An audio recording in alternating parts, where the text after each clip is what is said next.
আলাইকুম। আমি ইমতিয়াজ মাহমুদ। প্রথম ভিডিও রেকর্ডিং, আমার একটা প্রথম ভিডিও লগ আপনাদের সাথে। আমরা এখানে কিছু কাজ দেখব।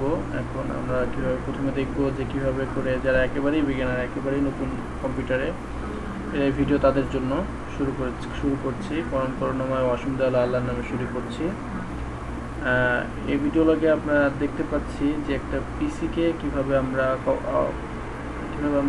ব্যবহার করতে পারি, কীভাবে এটাকে অপারেট করতে পারি, এটাই আমরা দেখতে চাই। আজকে প্রথমে শুরু করব যে যখন আমরা পাওয়ার বাটনে চাপ দিব তখনই আমাদের এরকম একটা পিসির একটা ডেস্কটপে একটা এরকম ভিউ ওপেন হবে, যেরকম আমরা দেখতে পাচ্ছি এখানে পিসি লেখা, পাশে আছে রিসাইকেল বিন। পরে রিসাইকেল বিনের এরকম অনেক কিছু এখানে ডেস্কটপে রাখা যায়। এটা হচ্ছে ডেস্কটপ বলে, ঠিক আছে, ডেস্কটপের মেন মূল এটা। আর একে বলে উইন্ডোজের, এটাকে বলে স্টার্ট বাটন, এটাকে বলে টাস্কবার। এখানে কিছু টাস্কবারে কিছু জিনিস শো করা আছে। এটা নোটিফিকেশান, এই নোটিফিকেশানগুলো এখানে দেখা যাবে। অডিওগুলো এখানে বাড়ানো কমানো যাবে। আর ইন্টারনেট অ্যাক্সেস যদি কোনো কারো প্রয়োজন হয় সেটাকে দেখা যাবে। এখানে ব্যাটারি অবস্থা দেখাবে। আর হচ্ছে শো হিডেন আইকনস, এখানে কিছু আইকনসগুলো যেগুলো আরও কিছু কিছু কাজ করা যায় সেগুলো দেখাবে এখানে। আর তারপরে আমরা এখানে আছে, এটাকে বলা হচ্ছে অপেরা। এখানে ফাইল ফোল্ডার, এখানে কিছু বিষয় আছে। এবং এখানে স্টার্ট বাটনে আমরা বিভিন্ন ধরনের যদি ক্লিক করি আমরা বিভিন্ন ধরনের বিষয় এখানে দেখতে পাবো। Mozilla Firefox, get started, maps, বিভিন্ন ধরনের এগুলো। এটা উইন্ডোজ 10-এর লেটেস্ট বিষয়ের ভিতরে রাখা হচ্ছে। আমরা এখানে দেখতে পাচ্ছি এখানে অটো কিছু হটমেইলের কিছু ছবি এখানে শো করছে। এখানে টেম্পারেচার, টুইটার এবং বিভিন্ন ধরনের অ্যাপস এখানে অটো আপডেট হচ্ছে। যদি ইন্টারনেট কানেক্ট থাকে তাহলে এগুলো সব আপডেট হবে। আর যদি ইন্টারনেট কানেক্ট না থাকে, তার কানেকশন না থাকে, তাহলে এগুলো কিছুই আপডেট হবে না। আমরা দেখতে পাচ্ছি এখানে বিভিন্ন জিনিস দেখা যাচ্ছে। পাওয়ার, এখানে পাওয়ার অপশন থেকে আমরা ইচ্ছা করলে শাটডাউন করতে পারি কিংবা রিস্টার্ট দিতে পারি। অল অ্যাপস দিলে আমরা এখানে সবগুলো অ্যাপস পর্যন্ত যত অ্যাপস আছে সব অ্যাপসগুলোকে আমরা এখানে দেখতে পাবো। তাহলে এখানে দেখেন অনেক ধরনের অ্যাপস এখানে রয়ে গেছে। আমরা যদি দেখতে চাই তাহলে দেখতে পারি। Microsoft expression encoder, Microsoft expression, এগুলো হচ্ছে এই স্ক্রিন ক্যাপচার করার জন্য। 3D builder, alarm clock, alarm দেওয়া যাবে পিসিতে। ক্যালকুলেটর ব্যবহার করা যাবে। ক্যালেন্ডার, ক্যামেরা, কন্ট্যাক্ট, এগুলো উইন্ডোজ 10-এর ভিতরে এই সমস্ত বিষয়গুলো অ্যাড করা হয়েছে নতুন বিষয়। গেট অফিস, উইন্ডোজ মাইক্রোসফট অফিসের একটা ভার্সন, এটা উইন্ডোজ 10-এ বিল্ট-ইন করা থাকে। আর স্কাইপ এখানে আছে, দেখতে পাচ্ছি। তারপর স্কাইপের কাজ হচ্ছে ভিডিও কলিং করা যায়, এটা দিয়ে ভিডিওতে কথা বলা যায় যে কোনো বাইরে যে কোনো এসে, এবং এটা ফ্রি ইন্টারনেট কানেকশন চালু থাকলে। মেইল করা যাচ্ছে। ম্যাপসগুলো মানে বিশেষ করে সুবিধা ম্যাপসের, যেটা হচ্ছে অফলাইনও ম্যাপ এখানে পাওয়া যায়। অফলাইন ম্যাপও এখানে ডাউনলোড করে রেখে দেওয়া যায়। এটা অপশন এই মাইক্রোসফট 10-এর ভিতরে আছে, এবং এটাও ছিল মাইক্রোসফট 10-এর ভিতরে।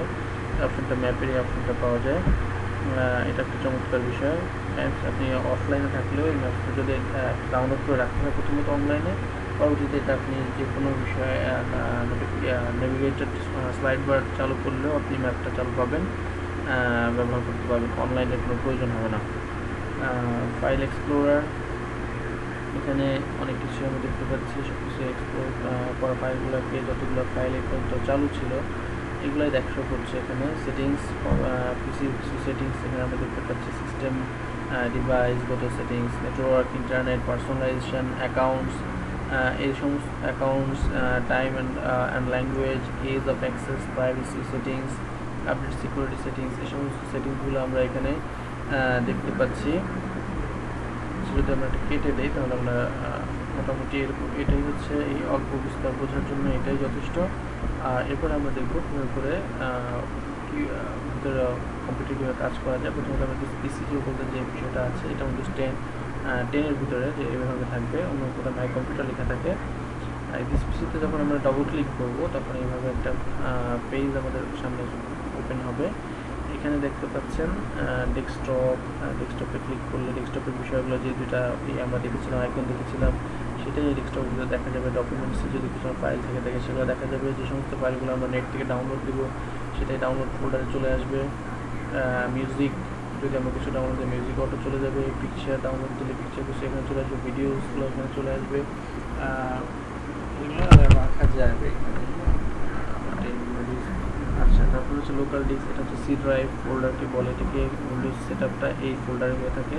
এবং এখানে দেখেন ইন্টেল সেট আপগুলো এখানে দেখা যাচ্ছে, প্রোগ্রাম ফাইলস, উইন্ডোজ, এই সেট আপটা পুরোটা এটাতে দিতে হয়। এবং এটার ব্যাপারে যেটা আমরা দেখতে পাই, এটা আচ্ছা এখানে ঢোকার পরে বের হওয়ার সিস্টেম হচ্ছে এই কোনার এই যে back to this PC alt left arrow, alt plus left arrow এটা দিলেও হয়, বা এইখানে ক্লিক করলেও মাউস পয়েন্টার দিয়ে ক্লিক করলেও এটা হয়ে যাবে। আর লোকাল ডিস্ট্রিবিউটরে আমাদের খুব বেশি কাজ যদিও এখানে নেই, আমরা এখানে কোনো কাজ করব না। উইন্ডোজ সেট আপ থাকলে আমরা এই ধরনের কাজ, ওটার বিষয়টাই পুরো আলাদা, আমরা এই ধরনের কোনো কাজ করতে যাব না, এটা খুব রিস্কি। এটাকে আমরা এই ফোল্ডারটাকে আমরা সবসময় একটা আউটার যারা নতুন একেবারে এই বিষয়গুলোতে, হ্যাঁ, তাদের জন্য বলা। আর সফটওয়্যার এগুলো নাম দেওয়া যায়, নিজেদের মধ্যে রিনেম করা যায় যে কোনো বিষয়গুলোকে, এটা খুব সহজ। দেখেন এখানে রিনেম অপশন আছে, আমরা এখানে সফটওয়্যার না লিখে যে কোনো বিষয় এখানে আমরা লিখে নিতে পারি। এই লেখার ব্যাপারে কোনো সমস্যা কখনো হবে না, আমরা যদি ঠিক মতো এটা লিখে ফেলি কোনো সমস্যা নেই, যেটা লিখবো সেটাই হবে। এখানে যদি আমি মাহিন লিখি, সাপোজ মাহিন বা মাহিন না লিখি, এখানে ফটো লিখি, সফটওয়্যার লিখলাম এটাকে, ওকে সফটওয়্যার লিখে, সফটওয়্যার ধরে নিই, যেটাকে আমরা যত সফটওয়্যার আছে ফোল্ডার রাখবো, একটা সফটওয়্যার হয়ে যাবে। আবার এটা আবার দেখে নিই দেখা যায় কিনা, এটাকে দিয়ে রিনেমে দিলে এখানে আবার আমরা এখানে একটা পেয়ে যাচ্ছি এবং ওখানে একটা বার পাচ্ছি। কিংবা এখানে কোনো একটা ক্লিক করে আমরা যদি F2-তে ক্লিক করি, F2 করে ফাংশন বাটন আছে কম্পিউটার ল্যাপটপ বা কম্পিউটার পিসি এসে থেকে কিবোর্ড থেকে F2 বাটনে ক্লিক করলেও এটা চলে আসবে। তখন আমরা এটাকে অডিও ভিডিও পিকচার এখানে এটাকে আমরা রিনেম করতে পারবো। এই হচ্ছে প্রথমত এটাকে রিনেম করা, নাম লেখা যায় আর ব্যবস্থা করা যায়, যেটা করা যাক। এগুলো ঢুকে ফোল্ডারগুলো আমরা কীভাবে ক্রিয়েট করতে পারি, দেখেন এখানে একটা ফাঁকা জায়গায় আমরা যদি রাইট বাটন ক্লিক করি, এখানে একটা নিউ অপশন আছে, নিউ অপশন থেকে এখানে একটা ফোল্ডার অপশন আছে দিলেই এখানে নিউ ফোল্ডার আসছে। এবং এই ফোল্ডারে আমরা যদি দেখতে পাচ্ছেন যে এই লেখার মতো একটা অবস্থা ওখানে এসেছিল। আবার আমরা ক্লিক করছি, ক্লিক করে একটু বাটন ক্লিক করলে আবার জিনিসটা লেখার একটা অপশন চলে আসবে। তো আমরা এখন লিখতে চাই, এটাকে কি লেখা যায়, এখানে আমরা যেটা লিখতে চাই, ধরি এটাকে আমরা সফটওয়্যার তো আছেই, এখানে ফটোর কাজে ব্যবহার করবো ফোল্ডারটাকে, ফটো রাখার কাজে। তাই আমরা ফটো আমরা লিখে দিলাম, লিখে এটাকে দিলাম, এই ফোল্ডারটা ফটো ফোল্ডার হয়ে গেল। এবং ফটো ফোল্ডারে আমরা যে ফাঁকা থাকবে এই ফোল্ডারটা আমরা যে কোনো বিষয় এর ভিতরে রাখতে পারবো, যে কোনো জিনিস এর ভিতরে যে কোনো জায়গা থেকে নিয়ে রাখা যাবে।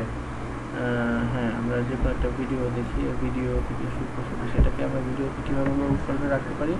এখানে দেখেন এটা একটা কপি অপশন আছে, এই কপিতে ক্লিক করার পরে যখন ব্যাক করে যাই এখানে আগের জায়গায় ফিরে আসি, আগের জায়গায় কিভাবে ফিরে আসলাম, আগের জায়গায় এই উপরে বাটনে চাপ দিলে আমরা আগের জায়গায় ফিরে যেতে পারি, অথবা এই আপ বাটনের চাপ দিলেও আমরা পূর্ব অবস্থায় ফিরে যেতে পারি। ঠিক আছে, এইভাবে আমরা পারি। এবং এই যে ফটোটা আমরা লিখেছিলাম এটাতে ক্লিক করে আমরা যদি এখানে যদি পেস্ট করে দিই তাহলে এটার ভিতরে ছবিটা পেস্ট হয়ে যাবে। ভিডিওটা এখন আমরা যদি ওপেন করি ওটার ফোল্ডারটার ভিতরে এই ছবিটা হয়ে গেছে।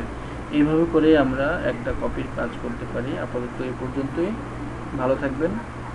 পরবর্তী বিষয়ের জন্য, পরবর্তী ভিডিওর জন্য আমাদেরকে সাবস্ক্রাইব করুন, আমাকে সাবস্ক্রাইব করলে আমরা উৎসাহ পাবো এবং পরবর্তীতে আরও সুন্দর সুন্দর ভিডিও বিগিনারদের জন্য, একেবারে নতুনদের জন্য আমরা করবো ইনশাআল্লাহ। ধন্যবাদ।